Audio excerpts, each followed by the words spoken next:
Hey guys, how's it going? 12:30 once again, another day. Congratulations, made it through another COVID day, and it's getting better all around. Everybody seems to be a lot happier, and we like to see that. I know all of us are. We're about to celebrate going out and having a good time. But today on our live feed, we're going to talk about iQS. The reason is we get a ton of questions about iQS. What is it? What's it do for me? Why do I need it? How does it compare to Dynamics? Excuse me. Might need some water, who knows? But we're going to answer all that today. If you guys have questions, post it up. If you guys want to go live, bring it in, man, because we're going to give you a t-shirt if you have some question that you can go live with us on. And we'll try and cover it as quick as we can. So let's start off. iQS stands for Intelligent Quick Switch. Intelligent meaning the driver is very intelligent when he touches the button and changes everything about how the shock functions from a compression standpoint, stiffening the system or softening the system on the fly.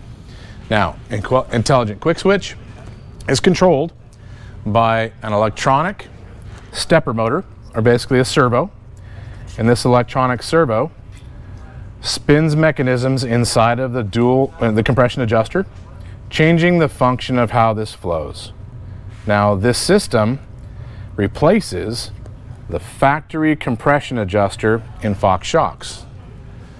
So here, I've got the head of a shock. Obviously, you can tell what's up here. Normally would come with a dual or DSC, dual compression adjuster, in this 1.5 inch or actually 1.75 inch diameter configuration. If you take this whole system out of the shock, then an iQS is a direct replacement for that compression adjuster. This is the simplest way that we can address exactly how this works. Now, this electronic system, as you press a switch on the dash, this system is going to turn these compression adjusters on the fly. Basically, it's like having your own private little Keebler elf sitting on top of every single shock with the tools to adjust these within half a second. So you tell them, hey, I'm going to go a little softer, I'm going to go a little bit stiffer, then your little private iQS system is going to adjust that compression instantly. Now, a lot of guys are like, well, why? I can get out of the car and I can adjust it. Well, sure you can, and that's very cool too, especially if you understand the direction that you want to adjust the system. A little bit stiffer here, a little bit softer there to control what you're doing. But what if you don't understand exactly how the system works or how to adjust your compression? If you have an iQS in your car, you can literally be going along wondering if it's bottoming out or if it's just too stiff or whatever it might be. You can click on the switch, a little stiffer, and know within a half a second if it's better or worse for how you like to drive. Also, another really good way to use the system is instead of going to the dunes for a full trip and setting your car a lot stiffer just to control all the G-outs and things in the dunes, and then run your dune trip always set the way you have it set from the start of the trip. Or if you go to the desert and you set the system a lot softer for all of that, or rocks and trails and you set it soft for the whole weekend, with this, you can start off your dune trip all the way soft, turn it up one click at a time as you need it, and turn it back to soft if you don't like the chop around camp. If you're going on a heavy, hard dune ride and you got a bunch of fast buddies and they're not going to slow down for any of the G-outs, you can start off soft around camp, go through all the chop. You can turn it up to the middle when the pace starts picking up. And after everybody's stopped for way too many beer breaks, you can turn it all the way up and make sure it doesn't bottom out when everybody's driving over their head. Don't lie, you guys do that. I know everybody does that. Mitch, I know you got questions, and so do you, Chase. Again, remember, Chase isn't supposed to talk. Yeah, first off, here's some water, sir. Thank you very much. Yes, I can take the water. Absolutely.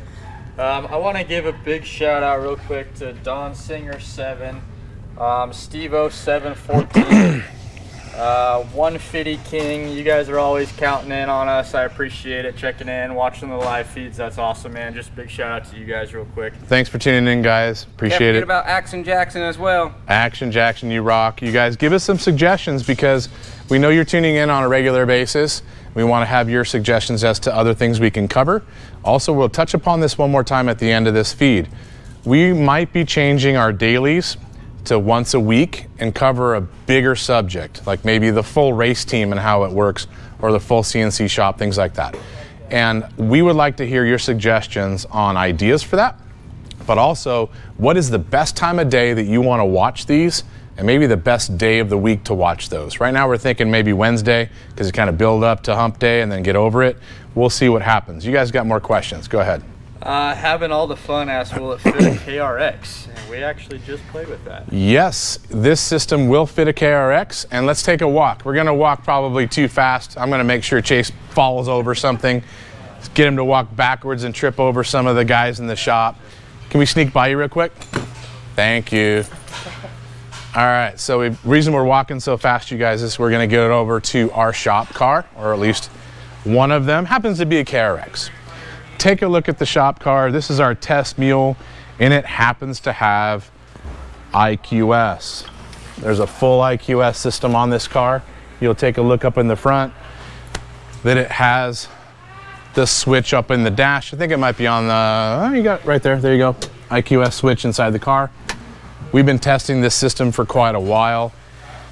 I'll tell you, specific to the KRX, iQS is badass because the car works so well to begin with, to be able to control it as you're driving it, to be able to control a system that works perfect.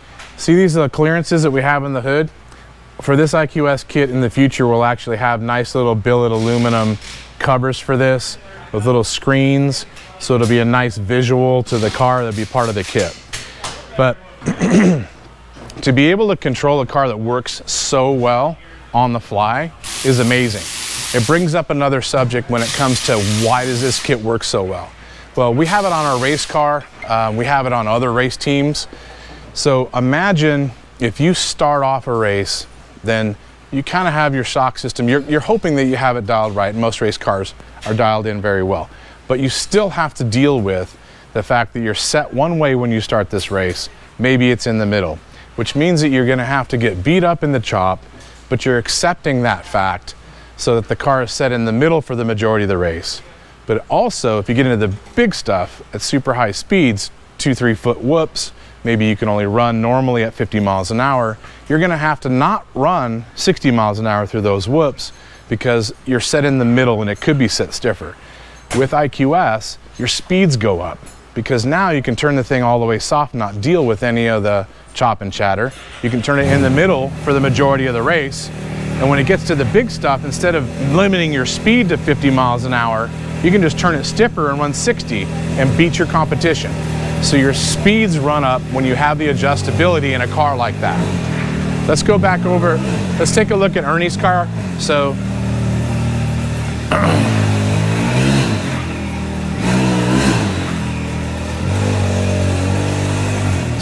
Can-Am X3, full iQS system on it. Obviously you can see the adjusters on the front. We've got the switch on this one mounted on the left-hand side of the steering wheel. We have options in the future for the switch to go in different places. Also, that kind of brings up another thing people ask a lot. How fast does this react? Well, we tell everybody less than a second, but the truth is it can be instant up to less than a second. The system will adjust the compression as soon as the shock is in the middle of compression and rebound. So the second you hit another bump, before it transfers to rebound, it's going to adjust. Mike, see the look on Chase's face. Since he's dying to talk, he probably has some questions. No, so there's actually quite a few good questions in here, guys. I'm gonna try and get to all of them the best we can. Let's go back over to parts then. 150 King asked, so basically with iQS, there's only 3 positions of adjustment. There's no fine-tune adjustment, such as a click stiffer or 2 clicks softer. He also asked, are you able to preset to form medium and soft adjustments, or is it dead set, non-adjustable? So the question is, the iQS is 3 position, which takes some of the adjustability away from the factory adjuster that's 24 clicks. It is correct that we only have 3 positions on the iQS. It's designed that way actually on purpose. In testing, we had systems that had up to 16 adjuster positions for iQS. And what we found is that the majority of people never used those individual adjustments. You're just not thinking about that fine tune when you're driving along and then banging it all the way stiff for a big hit and all the way soft for all the soft stuff and back to the middle. Those 3 adjustments we found were the best use of a switch when you're driving the car and adjusting this 10 times a minute. Because here's what's going to happen when you do this system. You'll find that you like it stiff in a corner and you like it soft in the rough. And so you might see a corner coming up, you're going to go stiff for the corner, you're going to go soft in the straightaway, you're going to go stiff for the next corner, you're going to go soft for the straightaway. And then you get into stuff that's super high speed with your buddies and you turn it in the middle. The need to do the fine tuning is going to go away once you realize the fact that this is fast and can be adjusted multiple times every 10 to 20 seconds. So the truth is, yes, you lose the fine tuning, but the truth is in the real world function of it, it becomes too much if you want to use this thing to the potential that it can be used very fast. So Stevo714 asks, I have an OG Maverick Turbo Max with your gold package and I love it. Do you recommend long travel or the iQS? So iQS is going to give you adjustability. The question is, should you do long travel or iQS? iQS should give you the adjustability on the fly. Long travel might give you, if you look back at one of our long travel videos, about 10 to 15% more ride quality all the time. So if you feel the $4,000 or $5,000 in long travel is worth 10 to 15% improvement, then do that.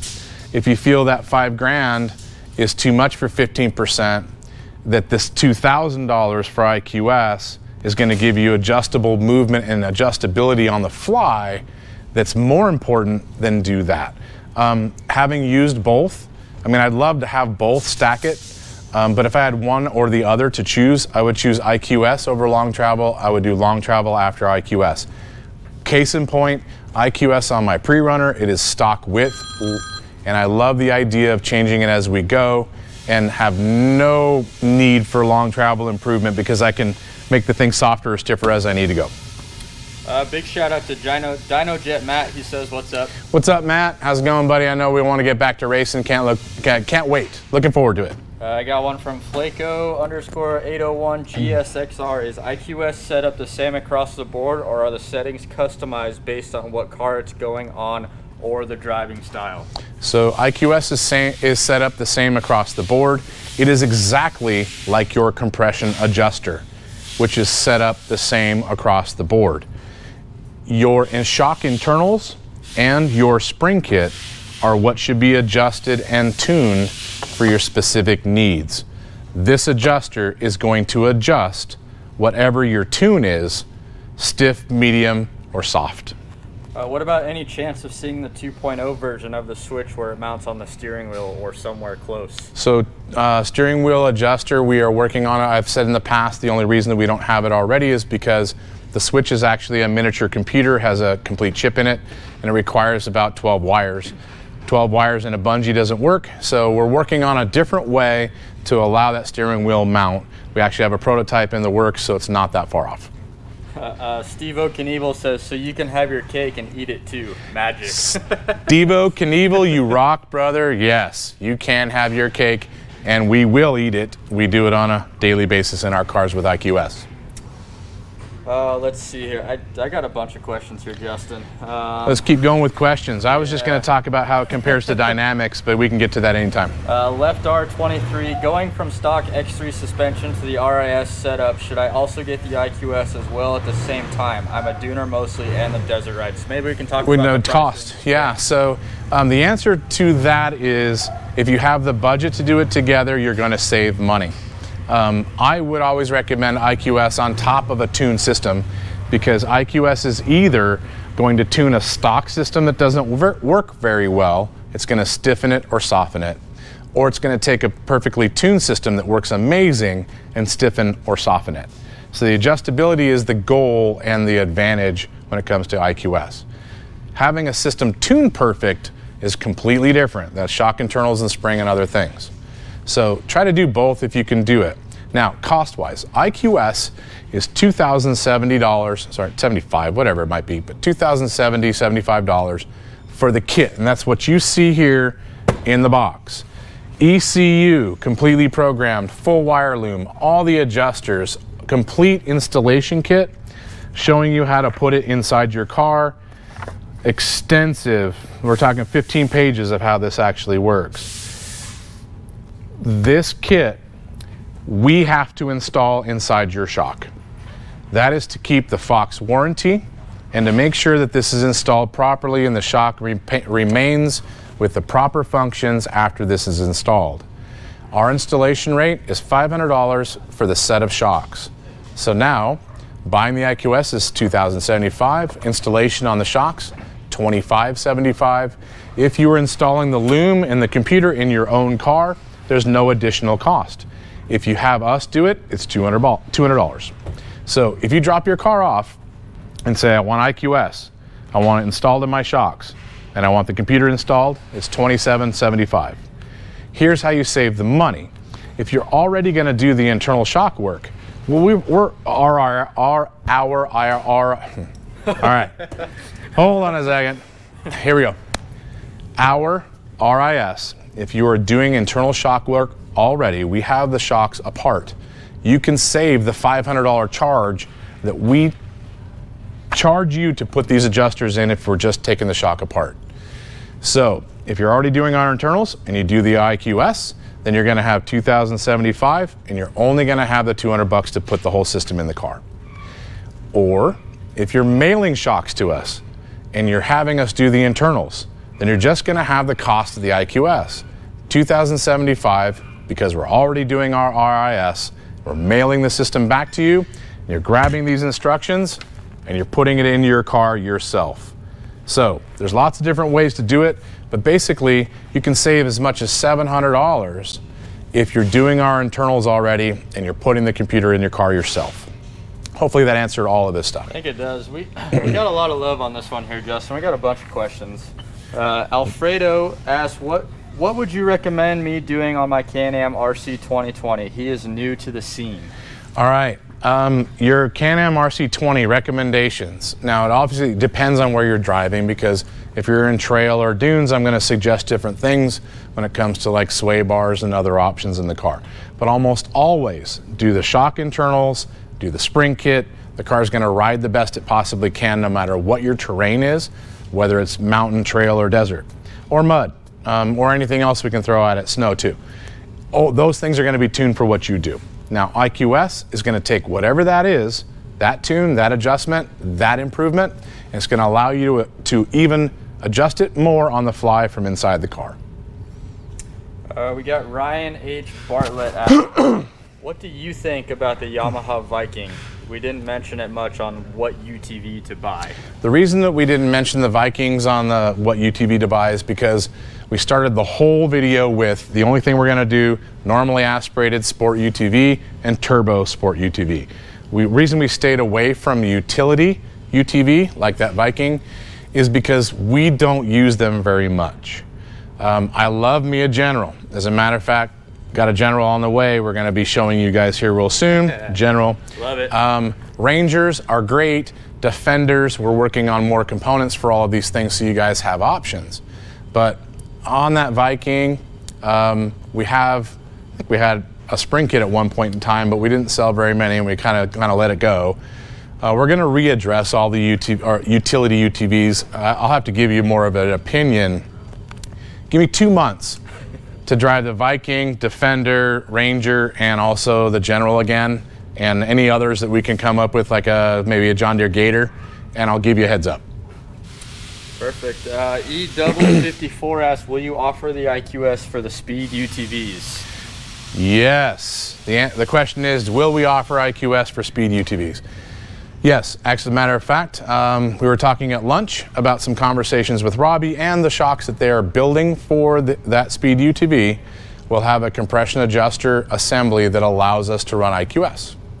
So that stuff is going to be tested, perfected, and it will be an option for you guys. Perfect. We got somebody wanting to go live here. Ryan K. Mitchell Sounds familiar. I don't know why. But. If you know what you're doing, brother, we're ready to go live with you. We're trying to get you in on this conversation, get you a free t-shirt. Ryan K. Miller, what have you got going on, brother? Tell me we're not going to look at your ceiling fan in the living room like everybody else before we actually see your face. Oh, let's go to this one real quick while we're waiting. Ryan, you're gone. All right, we'll see you later. Your boy Dino Jet Matt asks, will the iQS help out a 64-inch X3 when racing, or wait to go to 72-inch with shocks for 72 and then upgrade before long travel? So I would say that you should do iQS first. The reason is that iQS is going to transfer from any of those narrow shock packages to the wider packages. You can take the iQS to any car as long as it's got a 2.5-inch Fox or bigger. So I would do that because it's going to follow you as you grow with the car. Again, I don't think that long travel is that much better than non. And so I would do iQS first. It's going to make you fast. We got Ryan K. Ryan, you made it. Good job, buddy. And no problem. Did we see ceiling fans or anything in your house before you? Just a pretty Polaris. What? You got a Polaris in the back? Good job. Right on. What's your question?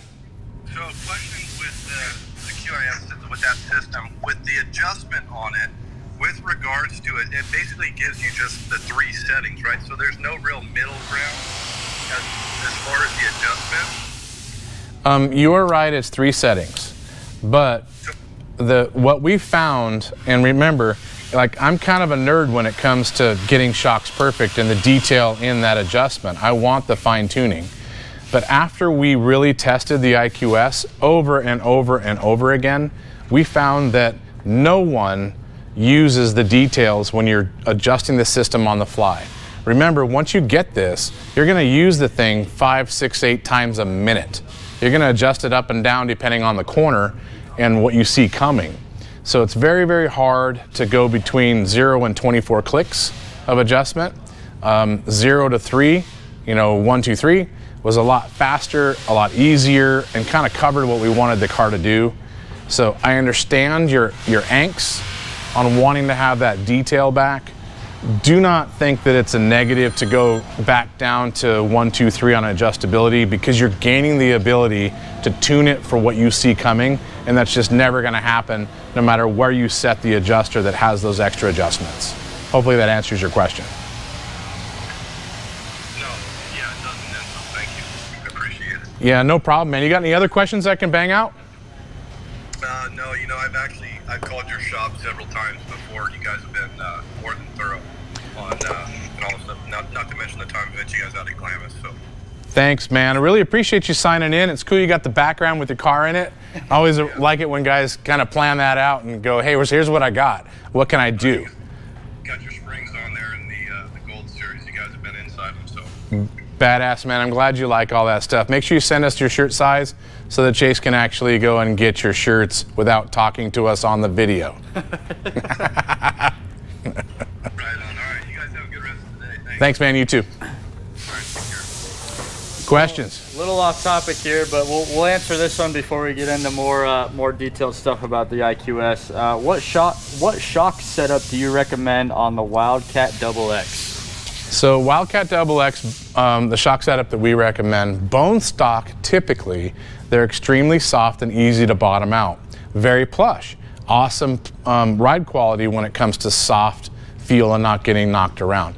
If you're going to take that car and go like trail riding, it's bitchin' stock. But if you're going to drive it harder than that, desert or dunes, it just doesn't have enough. You're going to rip the skid plate off that car, bottoming it out everywhere.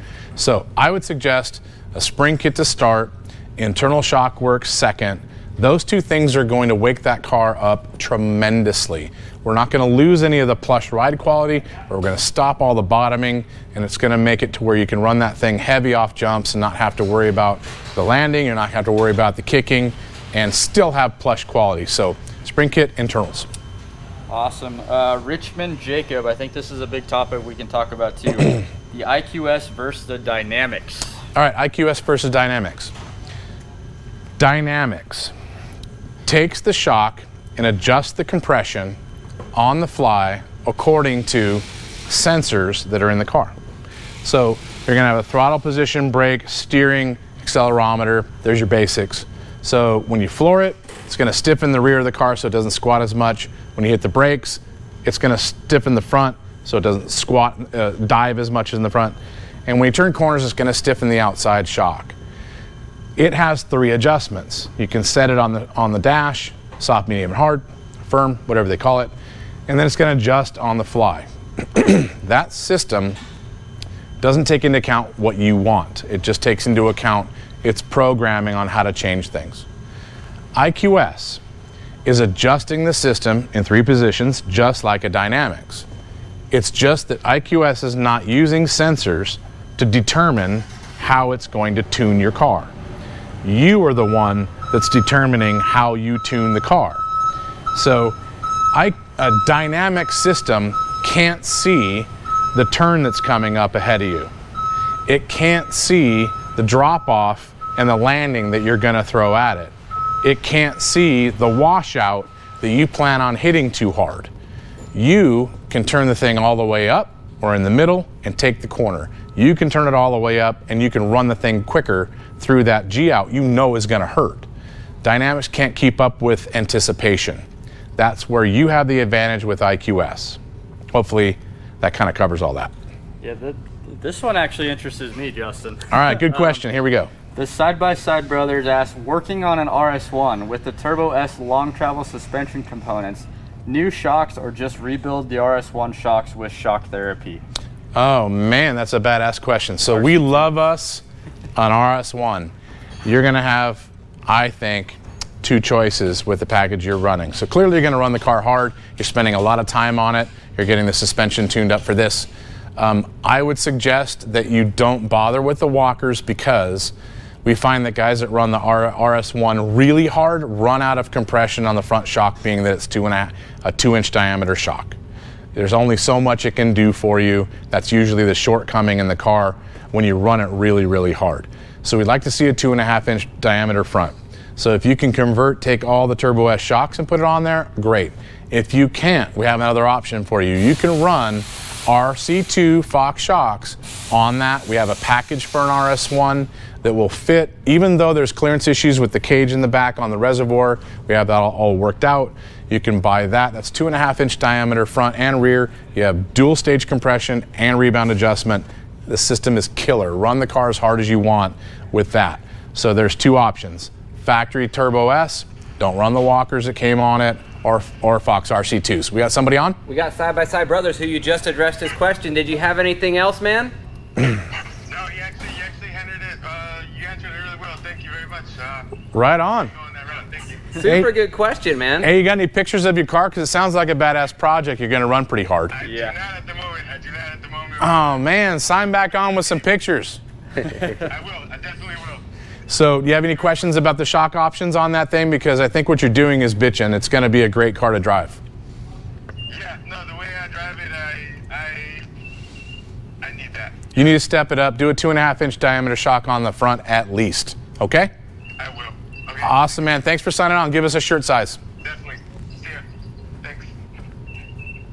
More questions, you guys? Yeah, I got one from Razor 1.0. Says, will you do a video of how to use the iQS on a real ride? I understand you mount the switch on the dash and not the steering wheel. If you're going hard enough both hands on the steering wheel, it may be hard to hit the switch, right? I think you're the best person to answer that, Justin, because you raced the Can-Am through all this stuff with iQS and still can adjust it. Okay, so question is, are we gonna do a video on how to adjust it? I think it's a great idea. We should. Let's do some in-car video on how the system works. You guys are gonna get a really good feel for it. But back to your question about, if you're gonna do it quickly, yeah, it would be way better to have it on the steering wheel. We're working on that. It's not as easy as it sounds. It's actually pretty hard to do. But once we have a steering wheel mount, all of your question is gonna be answered. You can flip it anytime you want to. We currently run it on the dash, or we run it on the center console. If you're a play car, I would recommend you driving this way, and you've got the switch right here by the shifter. You can hit it any time, kind of drive with one hand. Now, in our race car, I'm very spoiled in that I get to drive, and I can tell Jeff, my navigator, stiff, medium, or hard on the fly. I'm just like, he's my automatic voice, activated shock system, because he's over there on the switch on the dash. So I understand the need to run it close so you don't have to take your hands off. We're working on that for now. Run in the center console and do one-handed driving. Perfect. E-Double54 asks, what is your quality control process? How do we know we are getting what we pay for with 4 different techs working on shocks? So good question. Our techs that work on shocks do not get hired to work on shocks. We hire people in from the ground level. They start in shipping. They work into the assembly stage of installing all of our stuff on UTVs. They might even work into our assembly and kit area so that everyone knows everything about what we do. At that point in time, we might bring somebody up into the shock area and train them. This training process is about 1 year. So if you look at our 4 shock techs, they have at least a year of shock training and at least a year of doing other things in the shop before they've gotten to where they have that booth. The coveted shock booth space in our shop is just that. It's extremely coveted and it is not given up easily, and people can't get into it without a ton of effort, a ton of training, and time after hours, Fridays, Saturdays, and Sundays, starting with rebuilds, working into the tuning section, and then following all of our notes on what we're doing per car. After that, then people graduate to actually tuning cars inside the car, but we kind of keep that very close. That's pretty much me, Ernie, and Mitch. So, to answer your question, the level of work and quality of work you get, depending on which shock guy is touching the car or your shocks, does not matter. They're all badasses. We've made sure of it with 2 years of history beforehand. Oh, Justin, what does it take to be a dealer in DR? Where is that? Denver? DR is Denver. Okay, good Hey. one. All right. Drive. This is why Chase doesn't talk. Yeah, this is why Chase shouldn't talk, but he couldn't help himself to read that question. Okay, what's it take to be a dealer? Doesn't matter where you are. All you got to do is email Savino@shocktherapist.com. Savino, Savino@shocktherapist.com. He will send you a dealer packet, fill it out, give us all the information, and then you will be in for the, we will put you through the qualifications that are required to become a dealer and make sure that you're not stepping on any other people's toes that might be close to you, and then prove your dealership after that. Perfect. Let's do 2 more questions here, Justin, and we'll kind of wrap it up. 2, sweet. I can go home. Cinco de Mayo. Yes, sir. Real quick, we got a couple more questions about the iQS versus the Dynamics. I think you guys should go back and watch the video. We kind of covered that for the most part. But I got Nick2235 having a Pro XP. Are you saying the iQS is better than the Dynamics? I can instantly adjust hard hits with a button, and iQS can't firm up on the outside of turns. Okay, so I'm not saying that iQS is better than Dynamics. They just work completely different. The new XP Pro is badass by having the panic switch, the panic button. I think that's awesome. The only difference is that the live valve on an XP Pro is $5,500 option. And if on a Polaris that you can get these options, you should get it. Absolutely get it. It's night and day. But if you have a car that never came with the option, if you have a Can-Am or any other model, Textron or the Kawasaki's or Hondas, you just don't have that option. This is your option. You should absolutely do that. But to answer your question, I think you should buy an XP Pro with live valve. That's badass. It is available to you. Do it.